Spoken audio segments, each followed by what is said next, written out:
देखो, एक वर्ड है तुक्का और एक वर्ड है लॉजिकल गैस। दोनों में बहुत अंतर है। तुक्का का मतलब है कि आपने उसके बारे में कहीं सुना ही नहीं है और फिर भी आपने उसको टिक कर, जैसे सबसे बड़ा कन्फ्यूजन ही रहता है नोट्स बनाए कि नहीं बनाए। ये तैयारी का अंतिम स्टेज में मानूंगा कि अगर आपने इकोनॉमी के प्रश्नों को मेंस में लिख दिया है, इट मीन्स कि आपकी तैयारी बहुत अच्छे स्तर पे। आंसर राइटिंग में पहला जो सबसे बड़ा जो बैरियर है वो है हेजिटेशन। सबको दिमाग में लगता है कि एक बार खूब सारा पढ़ लूंगा, पूरा परफेक्टली तैयार हो जाऊंगा, उसके बाद आंसर लिखूंगा। ये नहीं करना। एक बार जब आप एंटर कर गए हैं, उसके 4 महीने बाद आपको ये फीलिंग नहीं आनी चाहिए कि मैं मीडियम चेंज कर लेता या ऑप्शनल चेंज कर लेता। हेलो दोस्तों आप सभी दोस्तों का स्वागत है हमारे यूट्यूब चैनल पर। उम्मीद करता हूं कि आप सभी लोगों की यूपीएससी की तैयारी अच्छी चल रही होगी। आज हमारे साथ है विवेश सर, जिनका पिछली बार 2019 में भी यूपीएससी में 711वीं रैंक के साथ चयन हुआ था और इस बार भी अंतिम रूप से चयन हुआ है। तो आज इस वीडियो में कवर करने वाले हैं कि यूपीएससी की जर्नी में क्या क्या आपको स्ट्रगल करना पड़ता है, कौन कौन सी बुक लिस्ट फॉलो करनी पड़ती है और इसके लिए आपको आखिर क्या टाइम टेबल बनाना पड़ता है, सारे तमाम जो आपके माइंड में चल रहे हैं। उम्मीद करता हूं कि दोस्तों सारे डाउट्स क्लियर हो जाएंगे। अगर डाउट्स क्लियर हो जाए तो हमारे यूट्यूब चैनल को सब्सक्राइब और लाइक करना ना भूलें। Hello sir. नमस्ते सभी दर्शकों को, मेरा नमस्कार। सर सबसे पहले आपका छोटा सा इंट्रोडक्शन दे दीजिए। जैसे आपने बताया, मेरा नाम विवेश है और मैं राजस्थान से हूँ। राजस्थान में नीमका थाना जो सीकर ज़िले में, वहाँ से मैं बिलोंग करता हूँ। इसके अलावा मेरे जो ग्रेजुएशन है वो आईआईटी रुड़की से हुआ है, केमिकल इंजीनियरिंग में। साथ ही साथ डुअल डिग्री कोर्स था तो मेरा एमटेक भी वहीं से हुआ है। ओके सर, सीरियसली और ईमानदारी से बात की जाए कि आपने यूपीएससी की प्रिपरेशन कब से स्टार्ट कर दी थी? यूपीएससी का मेरे दिमाग में था, कॉलेज से ही था दिमाग में, लेकिन हाँ, चूँकि आईआईटी की डिग्री आप पे एक दबाव ये उत्पन्न करती है कि आपको मतलब अच्छा पैकेज मिलने की संभावना होती है, तो प्राइवेट सेक्टर में जॉब की बहुत बड़ी संभावना होती है। तो मेरे दिमाग में भी वही था, तो मैंने जॉब ज्वाइन कर लिया था। 2-2.5 साल लगभग मैंने जॉब किया। उसके बाद में मुझे लगा कि हाँ, मतलब केबिन का साइज़ बड़ा होता चला जाएगा पर ज़्यादा कुछ होगा नहीं प्राइवेट सेक्टर में। तो फिर मैंने वहाँ से रिज़ाइन किया और फिर मैंने इधर का सोचा। ओके सर, आपका यूपीएससी में माध्यम और ऑप्शनल सब्जेक्ट के बारे में बता दीजिए। माध्यम मेरा हिंदी मीडियम रहा है और ऑप्शनल में हाँ, शुरुआत के जो 2 अटैम्प्ट्स थे उसमें ज्योग्राफी रहा था, पर ज्योग्राफी में मार्क्स नहीं मिला तो उसके बाद में फिर हिंदी लिटरेचर रहा। ओके सर, अभी हम प्रीलिम्स के आपके स्ट्रेटजी के बारे में बात करना चाहेंगे कि आपने जैसा कि बताया कि आपने 5 बार मेंस लिखा है, आखिर मतलब 5 बार प्रीलिम्स में से आपने क्लियर कर लिया है। तो इससे ऐसी क्या स्ट्रेटजी बनाई ताकि आप आसानी से क्लियर कर जाते हैं? और बहुत सारे स्टूडेंट्स को प्रीलिम्स आसानी से क्लियर नहीं होता। ये सबसे यूपीएससी का सबसे जो मेन फेज मतलब मुख्य जो होता है प्रीलिम्स ही कठिन होता है। तो सर क्या बताएंगे ऑडियंस को? हाँ, प्रीलिम्स इस टाइम पे पिछले जो 2 साल के पेपर देखे तो बड़ा कठिन हो गया। हाँ, मेरा ये रहा था कि प्रीलिम्स में पढ़ने के साथ साथ जनरली जो गलती करते हैं बच्चे वो ये रहता है कि पढ़ने पे ज़्यादा फोकस रखते हैं। अब करना ये चाहिए कि टेस्ट पेपर आपको ज़्यादा से ज़्यादा लगाना के लिए माफ़ी चाहूँगा दोस्तों। जैसा कि आप सभी को पता है कि अभी prep ladder UPSC YouTube channel पर लाइव सेशन चल रहे हैं। यह लाइव सेशन इंडिया की सबसे टॉप फैकल्टीज द्वारा कंडक्ट करवाए जा रहे हैं। जैसा कि पिछले वीडियो में मैंने आपको बताया था कि 8 दिसंबर को सेशन है।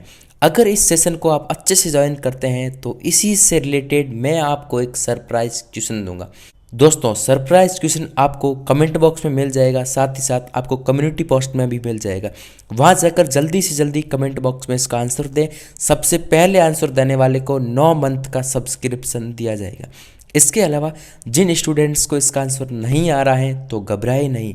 आज शाम 5 बजे एक और सेशन है, तो इस सेशन को मिस मत करना, क्योंकि इसी से रिलेटेड मैं आपको एक और सरप्राइज क्वेश्चन दूंगा। इसके अलावा अगर आपका पॉलिटी सब्जेक्ट बहुत ही कमज़ोर है तो इसके लिए प्रेप लैडर आपके लिए लाया है सुनहरा मौका, जिसमें पूरे दिसंबर मंथ तक आप फ्री ऑफ कॉस्ट पढ़ सकते हैं। इसके लिए सबसे पहले आप इसके एप्लीकेशन को डाउनलोड करें, साथ ही साथ prep ladder UPSC YouTube channel को सब्सक्राइब करना ना भूलें। धन्यवाद। ये मान लीजिए कि आपकी तैयारी की अगर आपने 6 महीने प्रीलिम्स को दिया है तो शुरुआत के 2 महीने में आपने सपोज पूरा सिलेबस पढ़ा है, तो अगले जो 4 महीने हैं उसमें आपका टाइम डिवोशन ऐसा होना चाहिए कि आधा टाइम आप टेस्ट को दो और आधा टाइम आप पढ़ाई को दो।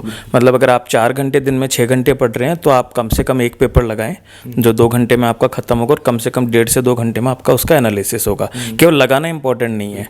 मतलब होता ये है कि आपने 10 सवाल लगाए लेकिन 10 सवाल वो नहीं आएंगे, लेकिन उन 10 सवाल से कम 20 सवाल और भी कवर होंगे जो आने की संभावना होगी।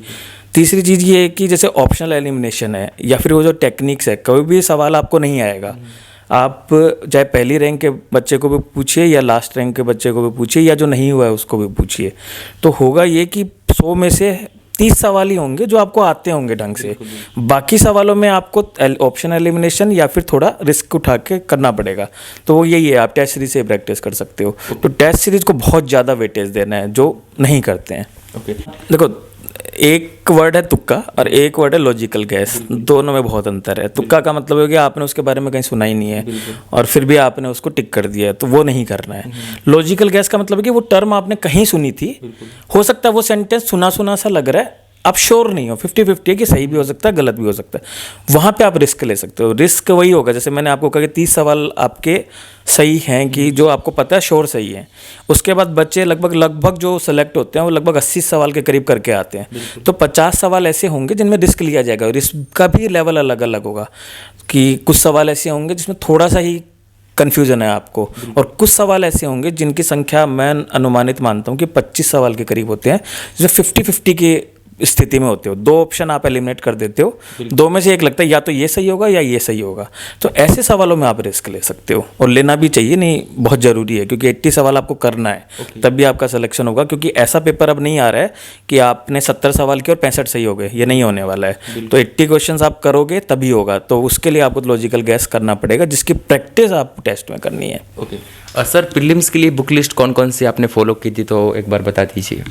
बुक लिस्ट का ऐसा है कि मैंने ट्रेडिशनल वे में जो सब लोग फॉलो करते हैं वही फॉलो किया है। मतलब जैसे अगर शुरू से देखें तो हिस्ट्री के लिए स्पेक्ट्रम पढ़ा है, मध्यकालीन भारत के लिए भी एनसीईआरटी, प्राचीन भारत के लिए एनसीईआरटी, आर्ट एंड कल्चर के लिए मैंने विजन का नोट्स पढ़ा था। इसके अलावा ज्योग्राफी मेरा ऑप्शनल रह चुका है तो मुझे अलग से बुक पढ़ने की ज़रूरत नहीं पड़ी। साइंस टेक वगैरह जो करंट अफेयर्स है, तो करंट अफेयर्स में मैंने विजन को टोटली फॉलो किया है। इसके अलावा तो प्रीलिम्स में कोई किताब है नहीं। सर, जब शुरुआत करते हैं तो बहुत सारे स्टूडेंट्स के दिमाग में चलता है कि पहले मेंस की तैयारी करूं या पहले प्रीलिम्स की तैयारी करूं, और जब शुरुआत कैसे करें, इसकी मेन मुख्य दिक्कत ये है बहुत सारे स्टूडेंट को। हाँ, ये एक बड़ा कन्फ्यूज़न आता है। देखिए, तैयारी दोनों के साथ में चलेगी, लेकिन तैयारी के स्तर अलग अलग हैं। जैसे स्पेशली फॉर मेंस, प्रीलिम्स का तो जैसे मैंने आपको बताया कि तैयारी कर लीजिए, एक बार सिलेबस पढ़ लीजिए, उसके बाद आप प्रीलिम्स के टेस्ट पेपर देते रहिए। और तैयारी में भी मैं 1-2 चीज़ें, जैसे सबसे बड़ा कन्फ्यूज़न ही रहता है नोट्स बनाए कि नहीं बनाए। तो मेरा ये मानना है कि आप पहली बार में केवल पढ़िए, दूसरी बार में आप हाईलाइट कीजिए चीज़ों को, तीसरे लेवल पे आप उसके नोट्स बनाइए। ये मेंस में भी करना है और प्रीलिम्स में भी करना है। अब मेंस में आपको क्या करना है कि मेंस में आप ये कर सकते हो कि जो सवाल लिखने का जो क्रम है वो आप शुरू करिए स्टैटिक पोर्शन से। जैसे मान लीजिए कि आपने हिस्ट्री पढ़ लिया, 3 बार पढ़ लिया आपने, 3 बार पढ़ने से पहले अटेम्प्ट नहीं करना है मेंस का सवाल। फिर आप देखिए प्रीवियस ईयर में कौन कौन से क्वेश्चंस आ चुके हैं, उनको लिखने की कोशिश। बहुत सारे बच्चों को दिक्कत आती है इकोनॉमी की। इकोनॉमी का आंसर लिखना सबसे टफ काम है। मतलब ये तैयारी का अंतिम स्टेज में मानूंगा कि अगर आपने इकोनॉमी के प्रश्नों को मेंस में लिख दिया है, इट मीन्स कि आपकी तैयारी बहुत अच्छे स्तर पे जा चुकी है। तो ये उम्मीद मत करें कि मैं पहले दिन ही या शुरुआत के 3 महीने बाद में इकोनॉमी का सवाल हल करने की स्थिति में होगा। तो बाय स्टेप चलें। पहले स्टैटिक पोर्शन उठाएं, हिस्ट्री हुआ आपका, पॉलिटी हुआ, इसके अलावा जैसे पोस्ट इंडिपेंडेंस है, वर्ल्ड हिस्ट्री है, ऐसे सवालों को हल करें। उसके बाद जो मिक्स नेचर के हैं, जैसे पॉलिटी है जिसमें करंट अफेयर्स भी आता है और मिक्स होता है आपका स्टैटिक का जो कॉन्सेप्ट्स है, तो फिर आप पॉलिटी के सवालों को हल करें, प्रीवियस ईयर क्वेश्चंस के ही 2013 से लेके अब तक के। उसके बाद में आपको बढ़ाना है, जैसे फॉर एग्जांपल IR का सवाल आया या फिर इकोनॉमी का सवाल आया, उसके बाद में एनवायरनमेंट है, फिर उन सवालों को हल करना है। ओके सर, यूपीएससी की जर्नी के लिए कोचिंग एक बहुत ही महत्वपूर्ण फैक्टर है। सर, आपने कोई कोचिंग की तो हमारे ऑडियंस को बता दें, लेकिन कोचिंग करना ज़रूरी है या नहीं है? कोचिंग, देखो मेरे अगर सिलेक्शन में मैं कोचिंग का रोल बोलूँ तो बिल्कुल नहीं है, क्योंकि मुझे ऐसा लगता है कि कोचिंग का रोल आपके सिलेक्शन में अगर 100% में से देखा जाए तो 2 या 3% से ज़्यादा नहीं है।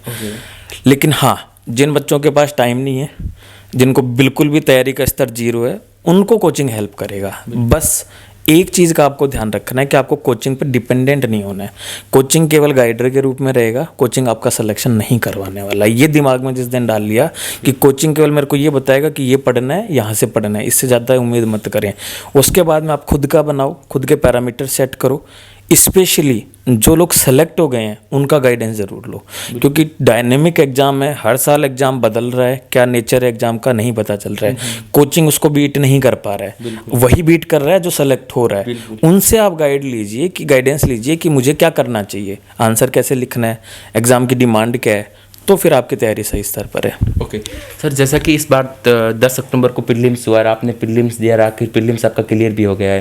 और बहुत सारे स्टूडेंट्स बता रहे थे कि इस बार प्रीलिम्स में किताबों से क्वेश्चन कम आए, थोड़ा आउट ऑफ सिलेबस से ज़्यादा आया। सर आपको क्या लगा है?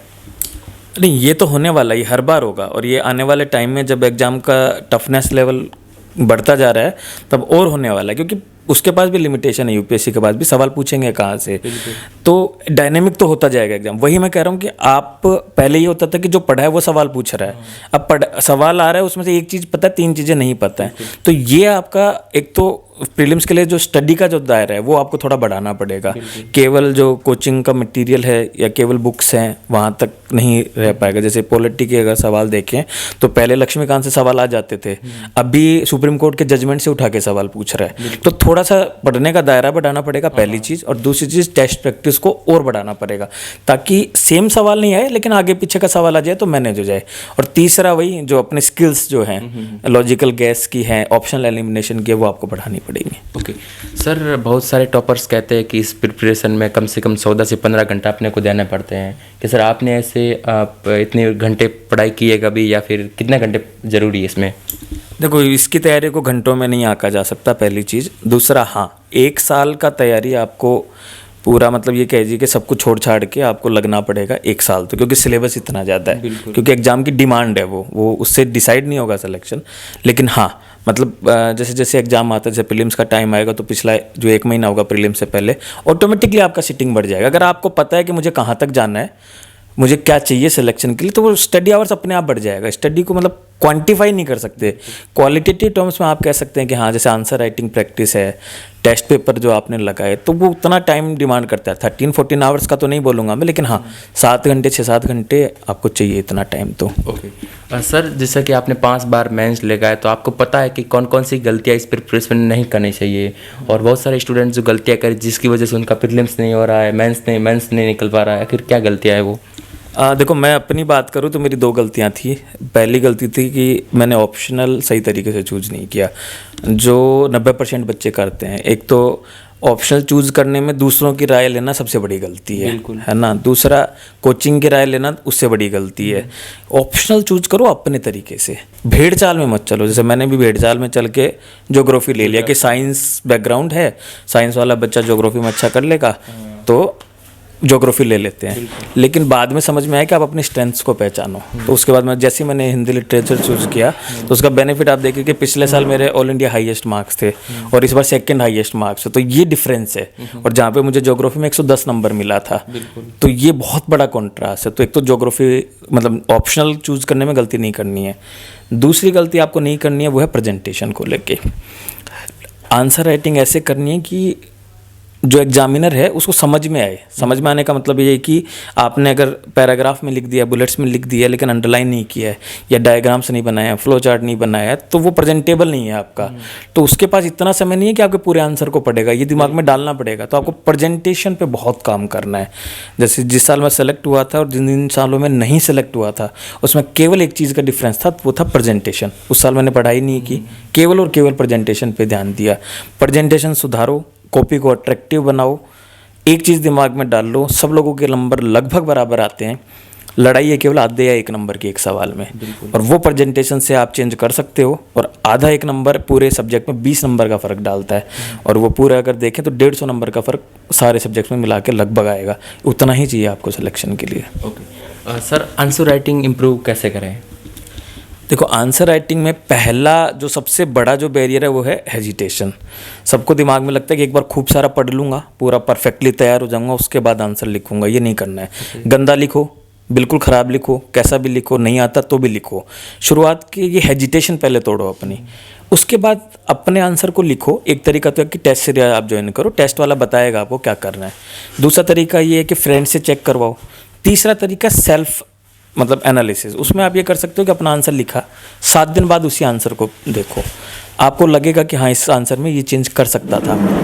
उसके अलावा आंसर्स में क्वालिटी एनहेंसमेंट अगले लेवल पे करना है। वो कैसे करेंगे, जैसे इकोनॉमी का सवाल है तो डाटा डालेंगे, पॉलिटी का सवाल है तो उसमें कॉन्स्टिट्यूशनल आर्टिकल डालने की कोशिश करेंगे, हिस्ट्री का सवाल है तो हिस्टोरिकल बैकग्राउंड इवेंट का वो डालने की कोशिश करोगे। ऐसे अपने सवालों को धीरे धीरे आप एनरिच करते चले जाओगे। एक बार में होने वाला काम नहीं है, बाई स्टेप चलना पड़ेगा। ओके सर, जैसे कि आंसर राइटिंग करते समय न्यू वर्ड को अपने दिमाग में लाना और न्यू वर्ड का अपन माइंड मतलब डेवलपमेंट करना, तो सर कैसे करें? नहीं, नए वर्ड्स की ज़रूरत नहीं है आपको, बस इतना ध्यान रखना है कि हर एक सब्जेक्ट के कुछ कीवर्ड्स हैं जो एग्जामिनर को एक्सपेक्टेड होंगे कि ये तो लिखेगा वो, तो वो कीवर्ड्स आपको पहचानने हैं पढ़ाई के दौरान। उन कीवर्ड्स को याद कर लो कि एटलीस्ट जैसे मान लीजिए कि लैंगिक अंतराल पे अगर सवाल है तो आपको कुछ डाटा पता होना चाहिए। जैसे मान लीजिए कि ग्लोबल वेज गैप रिपोर्ट है, वो बोलती है कि 30% का अंतराल है, तो ऐसे कीवर्ड की ये रिपोर्ट है कोई, या फिर लैंगिक अंतराल के जैसे पितृसत्तात्मकता है, पेट्रियार्कल माइंडसेट है, ऐसे वर्ड्स को आपको याद करना पड़ेगा। हर सब्जेक्ट की डिमांड, हर टॉपिक की डिमांड है, उन को फिर प्रैक्टिस करो आप टेस्ट सीरीज में कि उन मतलब ये भी टारगेट आप कर सकते हो कि मुझे इन 10 वर्ड को यूज़ करना है, कैसे करूँगा दैट इज़ डिफरेंट थिंग, पर मैं यूज़ करूँगा। तो अगर आपने वो प्रैक्टिस में ले आए तो धीरे धीरे वो वर्ड याद हो जाएंगे। ओके सर, न्यूज़पेपर कैसे पढ़े? जैसे द हिंदू है जैसे, या दैनिक जागरण है हिंदी के लिए, तो सर वो कैसे पढ़े? न्यूज़पेपर का ये है कि एक तो रेगुलर पढ़ना है, ठीक है, लेकिन पढ़ने के क्रम में मेरा जहाँ तक मानना है शुरुआत के जो 2 साल हैं, उस मतलब 1-1.5 साल जो आपका है उसमें आप रेगुलर पढ़ें। नोट्स बनाए नहीं बनाए दैट इज़ डिफरेंट थिंग। कि कुछ लोगों की इच्छा होती है बना ले, प्रीलिम्स के लिए बना भी लेना चाहिए, ऐसा लग रहा है कि प्रीलिम्स से पूछा जा सकता है, उसको आप नोट कर लें। लेकिन अगर मेंस के लिए नोट्स बनाने की मुझे नहीं लगता ज़रूरत होती है। कारण ये है कि होलिस्टिक वे में आपको टॉपिक कवर करना है, तो होलिस्टिक में न्यूज़पेपर कई बार नहीं करता है, तो वो जैसे मंथली मैगजीन आ रही है उससे कवर हो जाएगा आपका। तो मेंस के लिए नोट्स ना बनाएं, लेकिन पढ़ें उसको। पढ़ने का क्रम ये होगा कि आप पहले स्तर पे तो ये फिल्टर करने की कोशिश करें जब आप शुरुआत में न्यूज़पेपर पढ़ना शुरू करें, कौन सा न्यूज़ काम का है कौन सा नहीं है। दूसरे लेवल पे ये होगा कि एडिटोरियल को समझने की कोशिश करें। तीसरे लेवल पे ये हो सकता है कि आपने एडिटोरियल पढ़ा, उसका क्या आप एक पैराग्राफ में उसका समरी लिख पा रहे हैं कि नहीं लिख पा रहे हैं, क्योंकि अल्टीमेटली कॉपी पे लाना है जो आपने पढ़ा है। तो ये 3 लेवल हैं न्यूज़पेपर को पढ़ने के। ओके सर, बहुत सारे एस्पिरेंट है जो अभी एग्ज़ाम देने वाले हैं, तो उनको न्यू एस्पिरेंट को आप क्या कहना चाहेंगे? पहली चीज़ तो यही है कि कॉन्फिडेंस रखो अपने आप में। दूसरी चीज़ ये है कि स्किल्स को चेंज करना पड़ेगा। एग्ज़ाम को समझना बहुत ज़रूरी है। आप 3 महीने लीजिए, 4 महीने लीजिए शुरुआत में आने से पहले, लेकिन एग्ज़ाम की डिमांड को समझिए कि वो एग्जामिनेशन क्या चाह रही है आपसे। उसी क्रम में आपका ऑप्शनल डिसाइड करना हो जाता है। काफ़ी लोग मीडियम को लेकर कन्फ्यूज़ रहते हैं। ये सारे कन्फ्यूजन उन 3-4 महीने में आपको दूर कर लेने हैं। एक बार जब आप एंटर कर गए हैं, उसके 4 महीने बाद आपको ये फीलिंग नहीं आनी चाहिए कि मैं मीडियम चेंज कर लेता या ऑप्शनल चेंज कर लेता।